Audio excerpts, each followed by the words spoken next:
এই শোনো না গো, আমাদের পুতুল ডায়েরি চ্যানেলটি সাবস্ক্রাইব করে পাশে থাকা বেল আইকনটি বাজিয়ে দিও প্লিজ। আর গল্পটি ভালো লাগলে অবশ্যই লাইক কমেন্ট করে শেয়ার করে দিও। আদি কমলা সুন্দরী চেয়ার পেতে আসন করেছেন ছেলের বউদের পাশে। গল্পে গল্পে আজকের রান্নার রসুন পেঁয়াজ কাটা হচ্ছে। তাওরিত এগিয়ে গেল সেদিকে। দাদি বললেন, কই গেছিলি ছোকরা? হাঁটতে। আফিফা ছেলের মুখের দিকে তাকিয়ে রইলেন কিছুক্ষণ, এরপর বললেন, তোর বাবা তোকে ডেকেছে। কোথায় বাবা? ওই বাড়িতে। আচ্ছা, একটু পর যাব। বলেই ঘরের দিকে যেতে গেলে তুরফা বেরিয়ে এসে বলল, আম্মু মেহেদি বক্সটা ও বাড়িতে রেখে এসেছি বোধহয়, এখানে কোথাও খুঁজে পাচ্ছি না। তুরফার সঙ্গে একে একে এক ঘরে বসে আড্ডা দেওয়া সবাই বেরিয়ে এলো। তন্দ্রাও এলো। আফিফা বললেন, তাওরিদ একটু পরে যাবে, বলে দে কোথাও রেখেছে এনে দেবে। তুরফা অনুযোগ করে বলল, না, আমার আরো প্রয়োজন আছে, আমি যাব তন্দ্রাকে সাথে নিয়ে। এই রোদের মাঝে যেতে হবে না, তন্দ্রাকে নিয়ে। আফিফার কথায় তন্দ্রা বলল, সমস্যা হবে না খালামণি, সমস্যা হবে না খালামণি, পারবো যেতে। লিপি কোনো কথা বলছে না, তাকে পাত্তা দেওয়া হয় না। শুধু এদের তন্দ্রার প্রতি আধিক্যতা দেখছেন দাঁত মুখ খিচিয়ে। তাওরিত শুনে বলল, এখন যেতে হবে না, বিকেলে যাবি। আমিও বিকেলেই যাব। তবে তুরফা মিনি নিল। এরপর রোহান বলল, বড় ভাই আজকে স্পেশাল প্ল্যান করছি আমরা। বলতে বলতে সে বারান্দার শানের উপর বসে পড়ল। পাশে দাদি বসে। রোহানের দেখা দেখি একে একে রচি, রিহান, সাব্বির, সোহান সবাই বসে পড়ল। বাদ গেল না তুরফারাও। ওরা মায়ের কাছে বসল। তাওরিত রিহানের পাশে বসে জিজ্ঞেস করলো, কি প্ল্যান? আজ চাঁদ রাতে পিকনিক করব, কি বলো তুমি? করা যায়। তুরফা বলল, সেই কখন থেকে বলেই চলেছিস পিকনিক করবে, কিন্তু কি দিয়ে করবি এটা তো বলছিস না। তোর জন্য কেশর ফ্রাই আর ব্যাংবোনা হবে, কি চলবে তো তোর? অমনি সবাই হেসে উঠল। তুরফা পারে না এক্ষুনি বমি করে দেয়। তন্দ্রারাও গা গুলিয়ে এলো। সোহানা থমকে বললেন, ছি, কি সব কথা? তুরফা ন্যাকা কান্নার মতো করে বলল, দেখো না ছোট মা, তোমার ছেলে সারাদিন এসব বলেই চলে, আমাকে বারবার রাগিয়ে তোলে। রোহান হেসে চল। সাব্বির বলল, বুঝছিস রোহান, যারা নেকা কান্না করে তাদের জামাই হয় বুড়ো। আবার হেসে ফেলে সবাই। রোহান যেন তুরফাকে নাড়ার আরো ভালো মাধ্যম পেল। বেচারা চঞ্চল তুরফাকে সাব্বির আর রোহান মিলে নাকানি চোবানি দিল। সেও রেগে রেগে উঠতে লাগলো। এরপর তাওরিত বলল, হয়েছে আর নারিস না। আমার বোনকে রাজপুত্র দেব, কোনো বুড়ো দেব না। এই কথা শুনে সাব্বির এক পলক তাওরিতেরকে দেখে তুরফার দিকে তাকালো। গাল ফুলিয়েছিল। এতক্ষণ ভাইয়ের সাপোর্ট পেয়ে উচ্ছ্বাসিত হয়ে উঠল। মেয়েটাকে নিতান্তই বাচ্চা লাগে। রোহান ফোরন কেটে বলল, চান্স নেই ভাই, ওর মতো পেতনির জন্য রাজপুত্র না রাজপ্রহরী আসবে। আবারও হাসলো সবাই। তন্দ্রা মিটমিট করে হাসছে এদের মজা করা দেখে। এইসব হাসির কারণ তো ও কখনো পায় না, এখানেই এসেই পাচ্ছে। তুরফা এবার না পেরে উঠে গিয়ে রোহানের পিঠে চাপড় বসিয়ে দিয়ে বলল, বেয়াদব, তোকে ধোপানির সঙ্গে বিয়ে দেওয়া হবে। 3 বেলা কাপড়ের সঙ্গে তোকেও আচ্ছা মতো ডিটারজেন্ট ছাড়াই ধুয়ে দিবে পরিষ্কার করে। আবারও হাসি রোল পড়লো। রোহান ব্যথা চেঁচিয়ে উঠল। দাদি বেশ উপভোগ করে নাতি নাতনিদের ভালোবাসাগুলো। এই ছোট ছোট ছেলে মেয়েরাই তার আনন্দ। তবে তিনি তুরফাকে শাসন স্বরে বললেন, এই ছেলে, মুখে কথা কইতেছিলি, আবার হাত উঠাইলি কেন? তোমার নাতি ছেলে কি বলছে শুনলে না? দাদি কিছু বলতে নেবে আফিফা বললেন, তুইও মুখে বলবি, হাত আগে আগে চালাবি না। তুরফা রোহানের দিকে রাগে চোখে তাকালো। মায়ের বকা খেয়ে রোহান বলল, লাগেনি আমার বড় মা, থাক এই চটপটিকে আর বকো না, পরে কেঁদে নেদে একাকার করবে। তুরফা গাল ফুলিয়ে জায়গায় গিয়ে বসল। এরপর সোহান বলল, হয়েছে, এবার বল রান্নার আয়োজন কি হবে? তোফা বলল, খিচুড়ি আর গরুর মাংস কষা। সোহান না সূচক বাক্য বলল, ধুর, এসব তো আগামীকাল হবে, অন্য কিছু বল। তন্ত্রা এসব নীরব দর্শক। রোহান বলল, তবে বিরিয়ানি হবে কিনা দেখো। তুরফা অনুযোগ করে বলল, আহারে এসব রাখো তো, চিকেন বারবিকিউ করা হবে। এই মেয়ের আগা গোড়ায় সবকিছুতে এক্সট্রা চাই, এখনো সেটাই হতে হবে। তাওরিত বলল, এটাই বেটার হবে, অত ঝামেলা করতে হবে না। বারবিকিউটাই বেটার মনে করলো, সবাই সম্মতিও দিল। আফিফা বললেন, তোদের কিছু করতে হবে না, আমরা করে নেব সব। রিহান বলল, আরে আন্টি, তোমরা সব করে দিলে মজা কিভাবে হবে তবে? রিহানের কথায় সায় দিল। একে একে ঠিক করলো ওরাই আয়োজন করবে। দুপুরের পর কেনাকাটা করে রাতে আনন্দের সাথে বারবিকিউ করবে। দাদি এতক্ষণ পর বললেন, বড় বউ, আমার মায়াটা কি ফোন টোন দিছিল? না আম্মা, আমি রাতে কল করব তাহলে। ওয়ান দিও একটু মায়াডার লগে। মায়াডারে কত বছর কাছে পাই না আমি। দাদি বলতে বলতে আবেগী হয়ে উঠলেন। আনন্দের আসলে কিঞ্চিত মন কেমনের দেখা দিল। তাওরিদ দাদিকে মন খারাপ করতে দেখে উঠে গিয়ে দাদির চিবুকে তর্জনী এবং বৃদ্ধা আঙ্গুল দ্বারা মুখ উঁচু করে উঠিয়ে নিয়ে আবেগঘন কণ্ঠে বলল, এই কমলা সুন্দরী, তুমি আমি ছাড়া কার কথা ভাবতে বসেছো? দাদি এমন মস্করার কথা শুনে বললেন, হতচ্ছাড়া ছোকরা, তোরে নিয়ে ভাবনের কি আছে এত? এটা তুমি কি বলছো কমলা সুন্দরী? এত সুদর্শন হ্যান্ডসাম নাতিকে তুমি এভাবে রিজেক্ট করতে পারো না। আফিফা ছেলের কাণ্ড দেখে মিটপিটিয়ে হাসতে লাগলেন। বাকিরাও একইভাবে মিটপিটিয়ে হাসছে। এবার রোহানও এগিয়ে এসে দাদির একটা হাঁটুর উপর চিবুক রেখে মুখের দিকে নজর রেখে বলল, একটা কেন, আমরা আরো 2টা আছি তো দাদি। এই এতগুলো শো আমি দেখি, তুমি আর কারো কথা ভাববে কেন? দাদি কিরমির করতে করতে বললেন, বেহায়া ছোকরার দল, দিন দিন সব এক হইতাছিস। আমারে বুড়ি পাইয়া মস্করা উড়াস। তাওরিদ অনুযায়ী স্বরে বলল, ছি ছি কমলা সুন্দরী, কি কও এসব তুমি? তুমি বুড়ি কেন হবে? তোমার এখনো যা রূপ তাতে আমি দিন 14 বার পাল্টি খাই। সবাই হেসে ফেলল। দাদি ভ্রু কুচকে চেয়ে রইলেন। তাওরিদ আবার বলল, আর বিয়ে করলে তো এখনো 100টা বিয়ে করানো যাবে, সেসবে যাচ্ছি না। আমি থাকতে অন্যদের কেন চান্স দেব? তুমি আমারই লাল টুকটুকে বউ হবে, কি হবে তো? দাদি উসমুস স্বরে বললেন, সব ঠিকঠাক কইরা এখন আমারে আইছে লাল টুকটুকে বউ করবার বেহায়া ছোকরা। না না, আমি তোমাকেই বউ বানাবো, আমার বউ রূপে তোমাকেই মানাবে। বলেই থেমে আবার মস্করা করে গানের স্বরে বলা, যদি বউ সাজো গো আরো সুন্দর লাগবে গো। বলতে বলতে দাদির পিছে চলে গেল তাওরিদ। এদিকে রোহান তাওরিদের এই গান শুনে সেও বলে উঠল, দাদি তুমি আবার গাও। তুমি দিও না গো বাসর ঘরে বাতি নিভাইয়া, আমি বন্ধ ঘরে অন্ধকারে যাব মরিয়া। রোহান এইদিকে মনে সুখে গান ধরেছে, আর বাকিরা চোখ পর করে ফেলে হা হয়ে গেছে। রোহান থামতে দাদি রাগত স্বরে বলে উঠলেন, বেয়াদ্দপ ছোকরার দল, খাড়া হইতাছে তগো। বলি পাশ থেকে লাঠি তুলতে না তুলতে রোহান ভুল বুঝতে পেরে পড়ি কি মরি করে উঠে দিল ফোতর। রোহান দৌড় দিতেই পেছনে তাওরিদকে মারতে লাঠি তুলতে সেও আর রইল না। এক লাফে সেইখান থেকেই শরীর কেটে পড়ল। ওদের এমন নাটকবাজি দেখে বাকিরা হা হা করে হেসে উঠল। আজ তন্দ্রারও কি হলো কে জানে, সে শব্দ করে মন খুলে হাসতে লাগলো এসব দেখে। রচিরা তো হাসতে হাসতে গড়াগড়ি খাবার জোগাড়। আফিফা হাসতে হাসতে তন্দ্রাকে লক্ষ্য করলেন। এই প্রাণ খুলে হাসিতে মেয়েটাকে যে কতটা অমায়িক লাগছে। তোফা নিজের হাসি থামিয়ে তন্দ্রা হাসি দেখছে। হঠাৎ সে একটা কাজ করে বসল। হাতে থাকা স্মার্টফোনটাতে ফটাফট তন্দ্রার হাসি মাখা বদনশ্রী ক্যাপচার করে কয়েকটা ছবি তুলে নিল। বুঝল না তন্দ্রা। পাশ থেকে আফিফাকে তাকিয়ে থাকতে দেখে তন্দ্রা অপ্রস্তুত হলো। কিছু লজ্জাও পেল কেন যেন। এই ছেলেগুলো এতটা দুষ্ট তা বলার ভাষা রাখে না। বড় ছোট সবার সামনে মন খুলে ফাজলামো করে। কতটা প্রাণোচ্ছল পরিবার।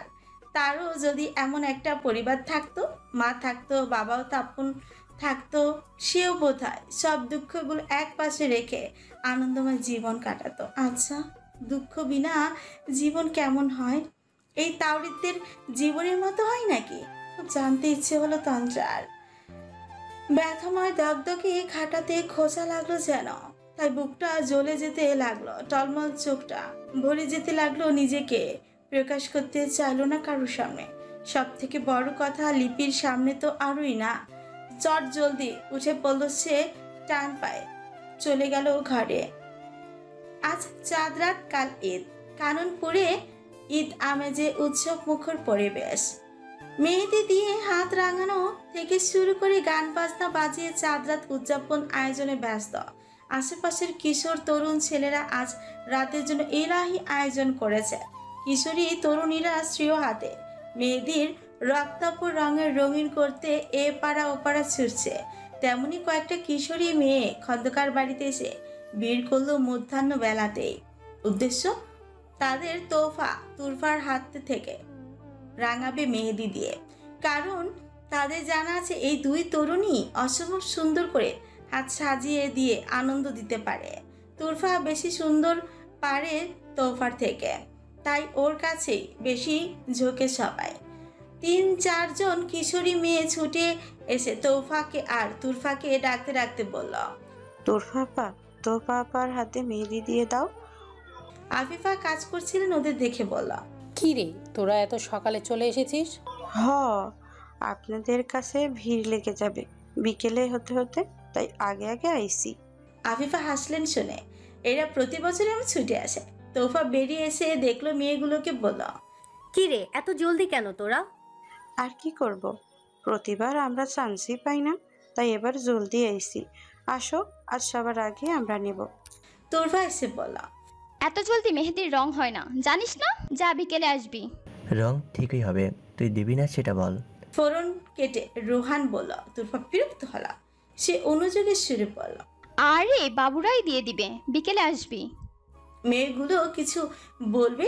তোফা বলল, এসছে যখন দিয়ে দে, বিকেলে এমনিতেও ব্যস্ত হয়ে পড়বি। তোরফা ভেবে দেখলো ঠিকই বলল তোফা, তাই সে বলল, আচ্ছা আয়, একজনকে দিতে পারবো না আমি, তোফার থেকে 2 জন নে, আর আমি 2 জনকে দিব। ওরা রাজি হয়ে ভাগ করে নিল, তর্ক বিতর্ক করে কে কার থেকে নিবে। সব শেষে বারান্দায় বসে পড়লো ওরা মেহেদি দিতে। খুব বেশি সময় লাগবে না, হাত অনেকটা দ্রুত চলে ওদের। তুরফার আরো বেশি দ্রুত হয়। ওরা মেহেদি দিচ্ছে, তুবা পাশে বসে। তন্দ্রা ঘুম গেছিল।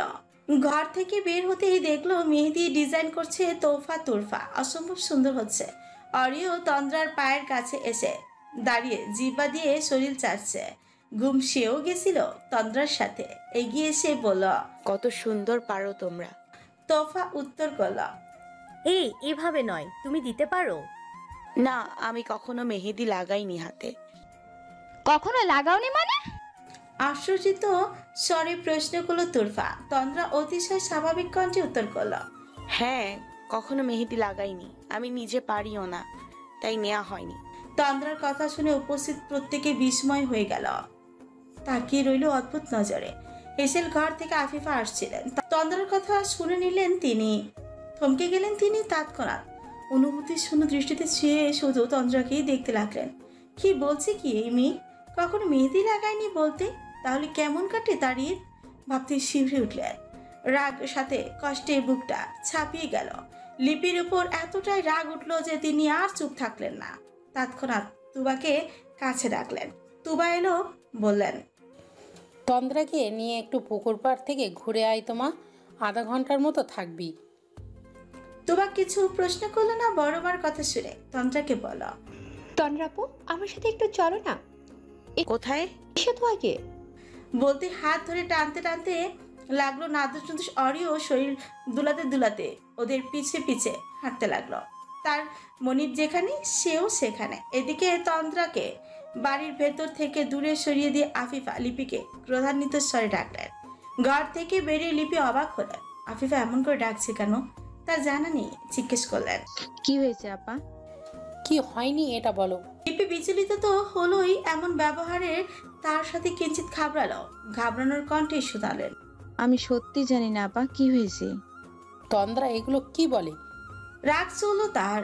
তাহলে তন্দ্রার জন্য এমন ব্যবহার? তবুও নিজেকে ভালো প্রমাণ করতে বললেন, কি বলছেন আপা?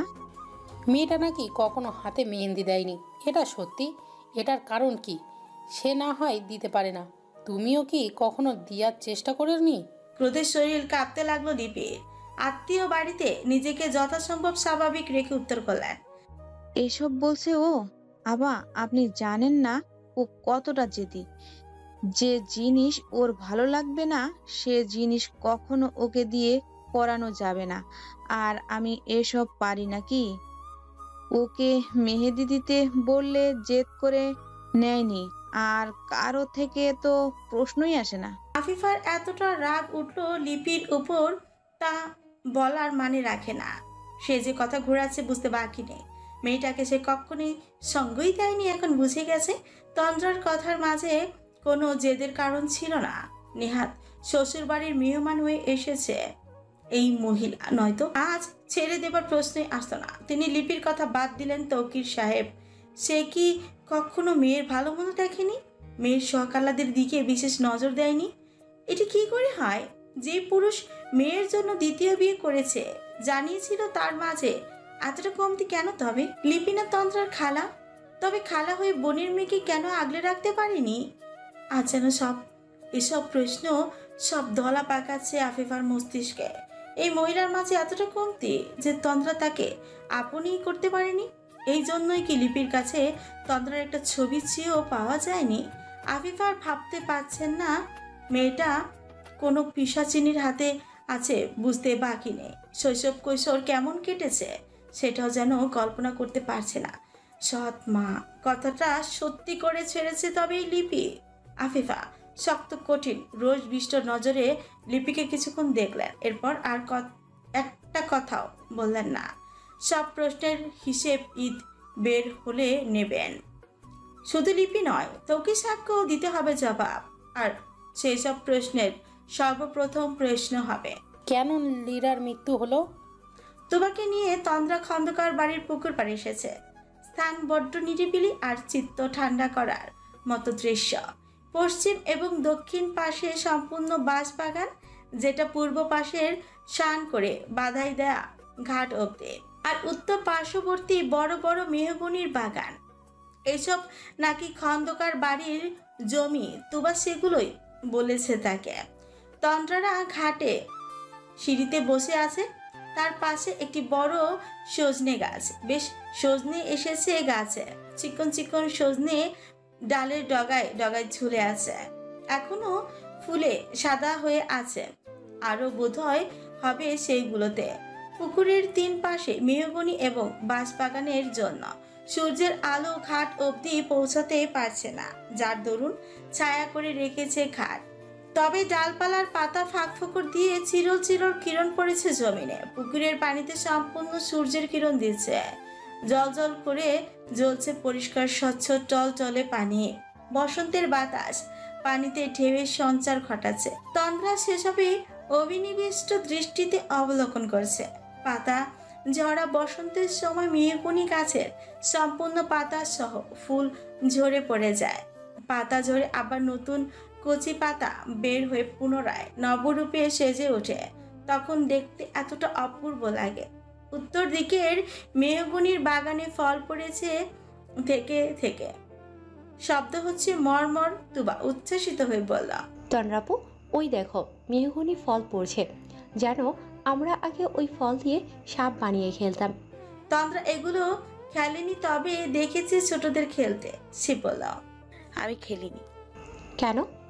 তন্দ্রা কিছুক্ষণ নীরব থেকে বলল, কেউ ছিল না খেলার জন্য। তুবা খারাপ লাগার স্বরে বলল, তোমার তো কোনো ভাই বোন নেই তাই না? হ্যাঁ। তুমি বাহিরের মেয়েদের সঙ্গেও খেলতে না? ইচ্ছে হয়নি কখনো। তুবা এত প্যাচ বুঝলো না। সে এসব প্রশ্ন রেখে বলল, আচ্ছা ছাড়ো এসব, চলো আজ আমি আর তুমি খেলবো এগুলো দিয়ে। বলে সে উঠতে উঠতে বলল, ওয়েট আমি করি আনি, তুমি বসো এখানে। আরে ওকে দেখো পিছে কি সুন্দর শরীর দিয়ে রেখেছে, ওর বোধ হয় জায়গাটা পছন্দ হয়েছে। তন্দ্রা পেছনে তাকিয়ে অরিয়কে চিৎপটাং হয়ে শুয়ে থাকতে দেখল। স্থানটা শীতল, ওর ভালো লাগছে বোধ হয়। কিনো হাসলো খারবার দেখে। তুবাও হেসে দৌড়ে চলে গেল মেহগনি ফল আনতে। তন্দ্রা কিছুই বলল না। সে চুপচাপ বসে রইল, হাঁটুতে একটা হাত আরেকটা গালে রেখে। সে বসে আছে আনমনে ভাবনাতে ডুবে। একজোড়া মোহিত দৃষ্টি তাকে স্ক্যান করতে তৎপর। রং বেরঙের একটি প্রিন্ট কটনের থ্রি পিস পরে আছে, চুলগুলো এলোমেলো, হাত খোপা করে পাঁচ ক্লিপ মারা, পেছনে ফর্সা ঘাড় পরিলিখিত। বসে আছে যেন একটা প্রজাপতি বসে আছে। আচ্ছা প্রজাপতিটা উঠতে পারবে কি? ডানা থাকলে হয়তো উঠত। ভাবতেই প্রমোদান্বিত হয়ে বলল, এই খালাতো বউ, তুমি বরবিনা একা বসে কেন? হয়ে গেল তার মুগ্ধ প্রকৃতি বিলাস করা। সকল মুগ্ধতাতে এক বালতি করলার শরবত ঠেলে তিতা করে দিল। সে তিতা তার গলা অবধি উঠে এলো। তিনি পিছনে ফিরল। তাওরিদ দুষ্টুমি নজরে তাওরির পানে চেয়ে আছে। এইদিকে অরিও তাওরিদের কণ্ঠ পেয়ে চিৎপটাং বেশ ছেড়ে চকিত উঠে বসল। বান্দা এতক্ষণ 3 বেলা খেয়ে রোজা রাখার ভুল ধরেছিল। তাওরিদকে দেখা মাত্র তার এনার্জি যেন ফিরে এলো। তাওরিদ তন্দ্রার পেছনে শানের উপর দাঁড়িয়ে পড়ল। ঝাপটাপ দেবার ইন্টেনশন আছে নাকি? তন্দ্রা সুন্দর একটা মুডে ছিল। এই ফাজল ছেলেটার আগমন একটু পছন্দ হলো না। সব সময় ফাজলামের মুডে থাকে বোধহয়। সে রাগী ভঙ্গিমাতেই উঠে এলো তাওরিদের সামনে। এসে শান্ত ভঙ্গিতে তাওরিদের মুখের দিকে নজর ফেললো, বলল, হ্যাঁ, আপনার জ্বালায় আমি অতিষ্ঠ হয়ে উঠছি, তাই ঝাঁপ দিয়ে আত্মহত্যা করব। আর কিছু শুনতে চান? সাঁতার পারো? সাঁতার পারলে ঝাঁপ দিতে চাইতাম। কিরমির করতে করতে উত্তর করলো এবার। তাওরিদ উষ্ঠে হেসে বলা, তবে আমার প্রেম পুকুরে ঝাঁপ দাও। সাঁতার শেখানোর দায়িত্বটা না হয় আমি নেব। তন্দ্রা চোখ মুখ ছোট ছোট করে বলল, আপনি যে ভদ্র সভ্যর নামে একটা বিরাট বড় অসভ্য, সেটা আপনার বাড়ির লোকে জানে। এই কথা শুনে তাওরিদ নাটকীয় ভাব করে বলা, ও হে সখী, আমি যে তোমার প্রেম পিপাসায় অসভ্য বেশ ধারণ করিয়াছি। আমি যে তৃষ্ণায়িত পথিক তোমার দ্বারে আসিয়াছি। তুমি তোমার প্রেম মিশেলে জলপান করিয়া আমারে ধন্য করো সখী। তন্দ্রার জান পরানি হতাশ। এই লোকটা সত্যি গন্ডার। এর হাজার কথাও গায়ে লাগে না। মোটা চামড়া দিয়ে তৈরি। খটমট করতে করতে বলা, অসভ্য একটা লোক, আপনার জ্বালায় সত্যি মরতে হবে। বলে পাশ কাটিয়ে হাঁটা ধরলো শুনতে পেল। ও হে শখের নারী, মরতে তোমায় দিচ্ছি না। শুনে রাখো বউ, আমি তোমাকেই করছি। তন্দ্রা কোনো কথা বলল না, চলে গেল। আর তার পিছ পিছ অরিয়। তাওরিদের পাশে রোহান এসে দাঁড়ালো, বলা, কি দেখো শোভাবে ভাই?